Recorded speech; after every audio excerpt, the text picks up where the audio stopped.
മുല്ലപ്പെരിയാർ കേസിൽ മൂന്നംഗ ബെഞ്ച് വാദം കേൾക്കുമെന്ന സുപ്രീം കോടതിയുടെ നിരീക്ഷണം സ്വാഗതാർഹമെന്ന് മുല്ലപ്പെരിയാർ സമരസമിതി. മേൽനോട്ട സമിതി ഇരു സംസ്ഥാനങ്ങളുമായി ചർച്ച ചെയ്ത് പ്രശ്നം പരിഹരിക്കണമെന്നും പ്രശ്നം തീരുന്നില്ല എങ്കിൽ ഇടപെടാമെന്നുമാണ് സുപ്രീം കോടതിയുടെ പരാമർശം. മേൽനോട്ട സമിതിയെ കാര്യങ്ങൾ ധരിപ്പിക്കാൻ സർക്കാർ ശക്തമായ തെളിവുകൾ ഹാജരാക്കണമെന്ന് മുല്ലപ്പെരിയാർ സമരസമിതി ചെയർമാൻ ഷാജി പി ജോസഫ് ആവശ്യപ്പെട്ടു. മുല്ലപ്പെരിയാർ പ്രശ്ന പരിഹാരത്തിന് വേണ്ടി ഇന്നലെ സുപ്രീം കോടതിയുടെ രണ്ടംഗ ബെഞ്ചിന്റെ വീക്ഷണം കേരളത്തിന് വീണ്ടും വടിയെടുത്തടിക്കുന്ന ഒരു സാഹചര്യത്തിലേക്കുള്ള ഒരു തീരുമാനമാണ് നൽകിയിരിക്കുന്നത്. കേരളം ഇതുവരെയും ഈ വിഷയവുമായി ബന്ധപ്പെട്ടുകൊണ്ടുള്ള കൃത്യമായ പരാതിയോ അതുമായി ബന്ധപ്പെട്ട റിപ്പോർട്ടുകളോ സമർപ്പിച്ചിട്ടില്ല എന്നുള്ള ഒരു വീക്ഷണവും തമിഴ്നാട് ബലപ്പെടുത്തുന്നത് അത് വലിയൊരു സുരക്ഷാ പ്രശ്നം ഉണ്ടാക്കുന്നു എന്നുള്ള ബഹളമുണ്ടാക്കുന്നു എന്നുള്ള ഒരു പ്രതികരണമാണ് സുപ്രീം കോടതിയുടെ രണ്ടംഗ ബെഞ്ചിന്റെ ഭാഗത്തുനിന്നുണ്ടായത്.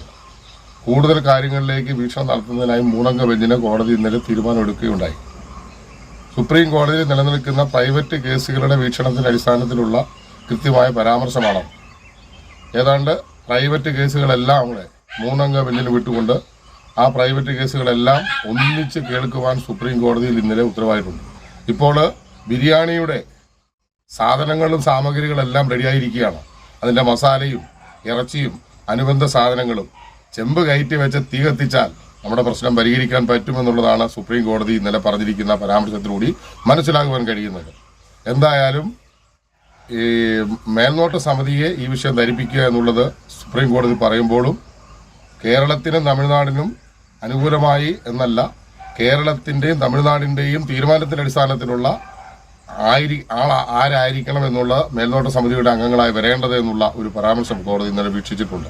ഇതെല്ലാം സ്വാഗതാർഹമാണ്. 6-ാം തീയതി ആയിരുന്നു മേൽനോട്ട സമിതിക്ക് ആരെയാണ് പുതിയ സമിതിയാണോ പഴയ സമിതിയാണോ വേണ്ടത് എന്നുള്ള ഒരു റിപ്പോർട്ട് നൽകേണ്ടിയിരുന്നത്. അത് കേരളം സമർപ്പിച്ചിട്ടുണ്ടോ എന്നറിയില്ല.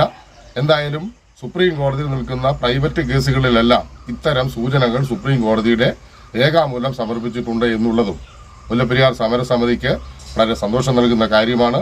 എന്തായാലും ജനങ്ങളുടെ ആശങ്ക മനസ്സിലാക്കിക്കൊണ്ട് വരുവാൻ പോകുന്ന കാലവർഷം മുന്നിൽ കണ്ടുകൊണ്ട് കൃത്യമായി ഈ വിഷയത്തെ ധരിപ്പിക്കുവാൻ സുപ്രീം കോടതി കഴിഞ്ഞാൽ ഒരു മേശയ്ക്ക് ചുറ്റിലും ഈ പ്രശ്നത്തെ ഇരുന്നുകൊണ്ട് ഈ പ്രശ്നത്തെ പരിഹരിക്കാൻ കഴിയുമെന്നും നിങ്ങൾക്ക് കഴിഞ്ഞില്ലെങ്കിൽ കോടതി ഇടപെടാം എന്നുള്ള ഒരു സൂചന നൽകുമ്പോൾ ഈ വിഷയത്തെ ഗൗരവമായി കാണണമെന്നുള്ളൊരു അപേക്ഷ മുല്ലപ്പെരിയാർ സമരസമിതി മുന്നോട്ട് വയ്ക്കുക.